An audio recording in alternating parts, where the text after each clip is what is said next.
Hello and welcome into another edition of the Danny Sancomb Show. I'm your host, Matt Kiefer, Sports Information Director here at CalU, here with Coach. I know it was a tough night last night, but thank you for joining with us there. Tough one with IUP. But again, before we get to that one, it's been a couple weeks. We'll go back first starting with a victory at Slippery Rock. It's one of those games, Slippery Rock made the rules of no fans in attendance, sort of like IUP last night. But it was one of those things you were able to come out on top. A nice balanced effort there with 4 guys in double digits against Slippery Rock.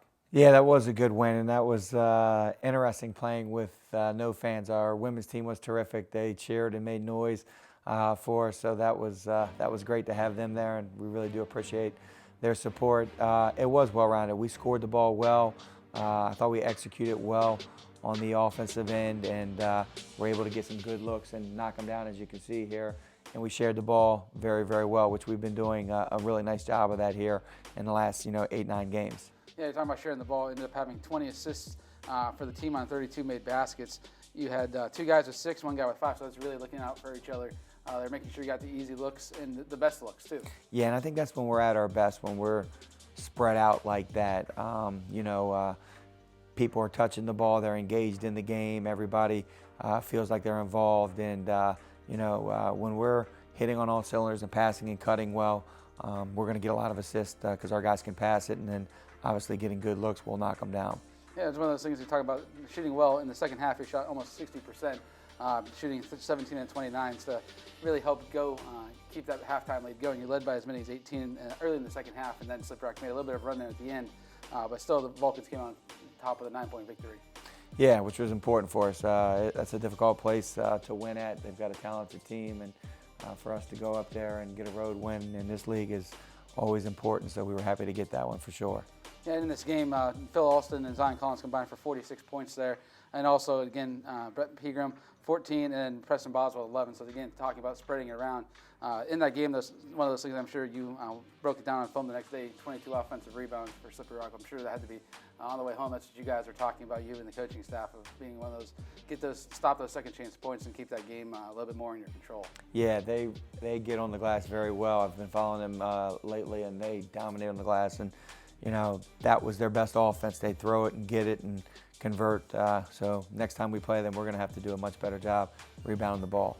Yeah, you referenced it. It's a tough place to play. I think it's the first time Cal's won back-to-back road games there in over a decade. So it's one of those things you can see that some of those streaks that have been going on are coming to an end, and being able to compete with everybody in the league and also find ways to win some of those games that have been tougher in the past. For sure. So, and then after this one, finally came home, had a home game there with Pitt Johnstown, a program and a coach you're quite familiar with from your playing days, and also coaching at Wheeling with Rick Avino there at UPJ. And also one of those great matchups there. I think a lot of people have been very interested to see the 2 forwards going at it. People know Phil also in this for Cal, but they have a great forward in there, like with John Paul Kromka with UPJ. We'll just talk a little bit about what his matchup was for those 2 guys going at it back and forth. Yeah, they're 2 of the better, bigger quote-unquote guys, but both of them, they're not locked in just inside. They can put the ball on the floor and score. They both run the floor very well. So, we wanted to limit his touches. I think we did a pretty good job, though he was 7 of 9, from the field. But we limited his, attempts, which was important for us, for them. It was a hard-fought game. It's back and forth. We had a 10-point lead, and we're in pretty much control really until about the last 10 minutes of the game. And then, I just think that they made a few more plays than we did at that point, and it was just that was a tough loss for us. We were right there. I thought that was a game. If we just continue to execute the last 10 minutes, I think we win that game. But their defense was very good. They made things difficult for us, and they made some plays when they needed to. Yeah, they shot themselves back into the game in the second half, shooting almost 60%. And Ryan Smith had 4 threes, and I think 3 of them came almost in a 2 or 3 minute stretch there. Really put them back in that contest in the second half.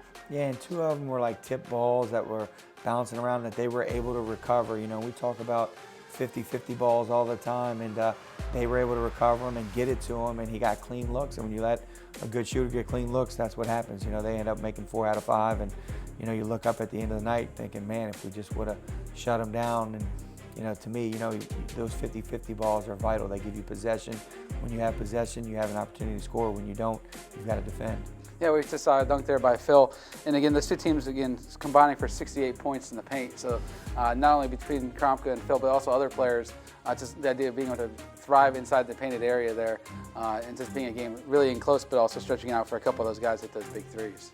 Yeah, and I thought our guards did a good job in that game, driving and dishing to Phil, and Phil was able to catch and get some good finishes in that game. So our guards made some nice plays to get Phil some easy baskets for sure, and he was able to convert them. Yeah, it's one of those things too. Not only the idea of two good forwards, but two good point guards with their point guard 0-0. He had 17 points, 8 rebounds, and 6 assists. He's one of those guys who just every time you look at him, he's close to that double-double, triple-double kind of line. With the idea of Kromka, it's easy to get the assist because he puts the ball right up in there. But still, he found a way to cause problems for the defense. I know Zion was on him in the first half a little bit, and then you got switched up a little bit in the second half. Yeah, he got going, but overall, we did a pretty good job. He had 17 points, but he took 20 shots. I think he was 6 of 20. So I thought we played pretty good defense on him. But, he makes everybody else on their team better. That's what a point guard does. And he found and obviously had some nice passes for some easy baskets. And, he's a challenge. He's strong. He's explosive going to the rim. And he's one of the best passers in our league for sure. And then again, going back to another team you're familiar with, is Shepherd. Again, relatively new to the PSAC, but been a long-time member of the WIAC and then the MEC before that. Going down there the other night and picking up a 64-61 victory, one of those ones coming back late in that contest against the Rams.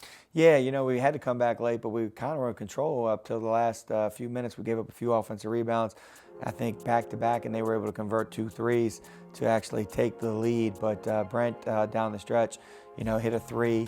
On our second-to-last possession, which was big to give us a lead by 1. And then what kind of iced the game is when he got the screen and was able to make a nice pass to Phil Alston for the dunk. And obviously Keith Pallick knocked down 2 big foul shots for us in that game. So it was a struggle for us to score that game. They played zone, and we struggled shooting the ball and didn't get on the glass as well as I would have liked us to do, but we gutted it out. I was really proud of our effort and our guys just continuing to battle, which all year they've done that. They've got a lot of fight. They never quit, and we were able to pull that out, and it was a really good team win for us to get that on Monday for sure. Yeah, it's one of those things there. You get the win, but also held up season-level points, which when you see a Cal U team in the 60s, it's one of those things, the idea of finding a way to grit it out, and that's exactly what you want to do there. In that game, Phil also a double-double. Brent Pegram, 18 points, and Pallick and Collins both reached double-double, so double digits. So again, you're seeing the idea of the balance scoring in virtually every single game right now. Yeah, and we want to continue that. Like I said, when we have 5-6 guys that are scoring in double figures, we usually end up with 85 to 100 points, in that range. And like I said, guys just seem more engaged, a little bit better defensively when they're touching the ball on offense. So that's when we're at our best, and we're sharing the basketball. Again, our assist to baskets was very good again that game as well. Yeah, it was 15-24 then. We're coming up here on that play relatively soon about Pegram hitting that 3 right here, stepping out and hitting that one to go ahead there. So it's one of those huge plays and a nice drive here and kicking to Phil for the dunk that really helped solidify and get that victory. Yeah, it was just a great stretch for Brent, with decision making. They went under the screen, he gathered himself and knocked down the 3, and then the next play down, they went over the screen, which he was able to get a step on and drew the middle defender and was able to give a nice bounce pass to Phil, and then Phil had a great finish to put that down with the 2-hand dunk. Yeah, we're almost caught up now. We're on the one last night, the one that probably kept you up late at night last night again with IUP.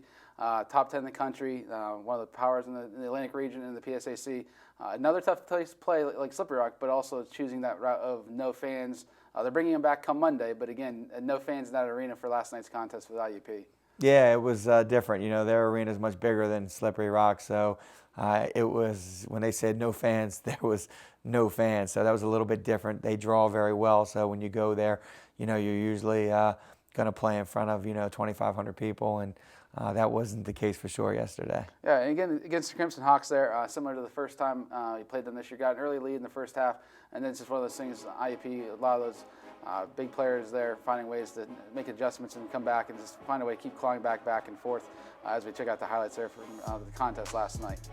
Yeah, I thought overall, though, we executed on both ends of the floor very well. To shoot 50%, almost 51% against them is a very high clip. They hold teams down in the 38, 39% from the field. And then, they're very efficient offensively. We held them to 38% shooting. If you would have told me that going in, that we were going to shoot 50 and they were going to shoot 38%, I would think we'd be coming out with the win. But our turnovers hurt us for sure, and offensive rebound hurt us as well. They were able to convert off of that. So it was a frustrating loss. Our effort was great. I thought our defensive execution was really good.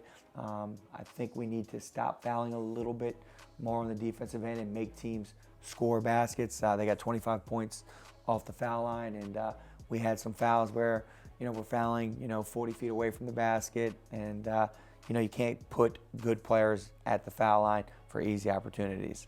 In that game, again, Phil Alston went for 30 points and 13 rebounds. Hit 3 threes in the game. Again, putting that out there on film that he will take the three, but he can also make it when the time is right and when he has that open look.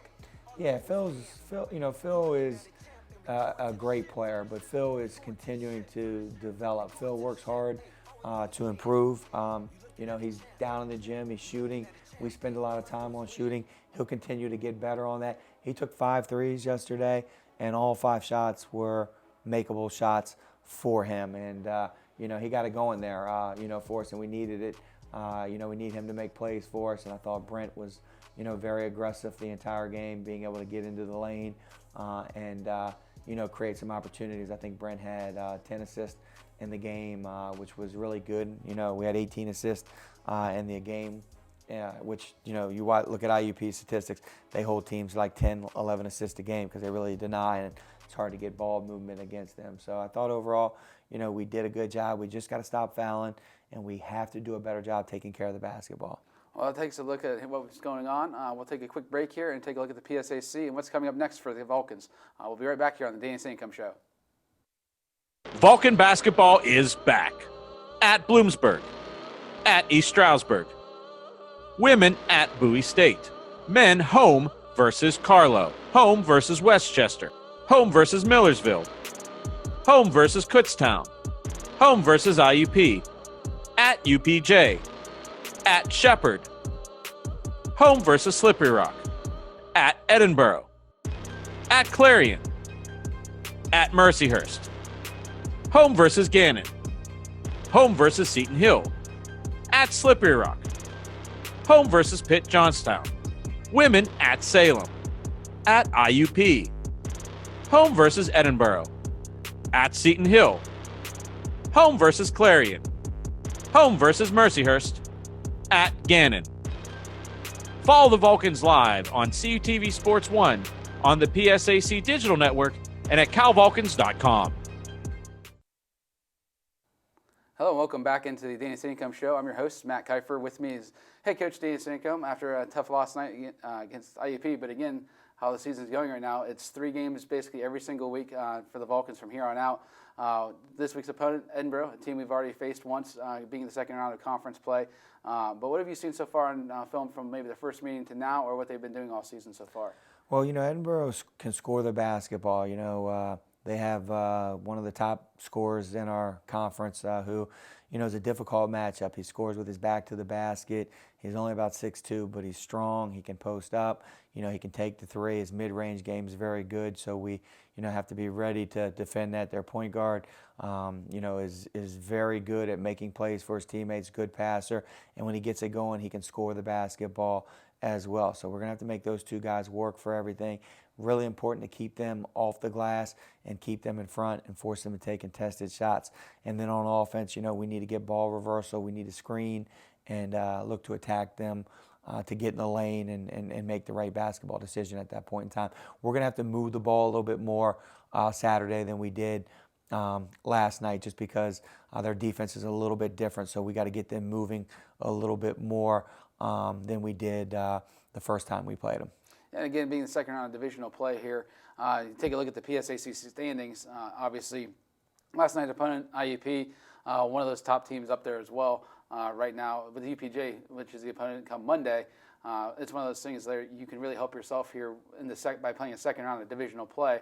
If you split the series with the team you lost to the first time, you really at least take away that tiebreaker, and also you have a chance to sweep opponents. It's just the idea of the ability to do those kind of things in the second round. Yeah, absolutely. It gets a little bit more difficult. Obviously, teams have a little bit better feel, when you play a team one time. So, execution really, comes down, to it. And we know, we're going to have to execute well if we want to win these games coming up. And we want to continue to move up the ladder. We have opportunity, to do that. I think when you get into mid-February, we're still in early February, but, kind of moving into that, we still have a lot to play for, obviously in the conference and in the region. So we got to continue to find a way to win basketball games. That's, what it boils down to at this time. And, you do that by executing and playing hard, and that gives you a chance to win, especially when you're playing teams for the second time. Yeah, it's one of those things you can really help yourself right now with the UPJ coming up and Mercyhurst conference-wise and regionally.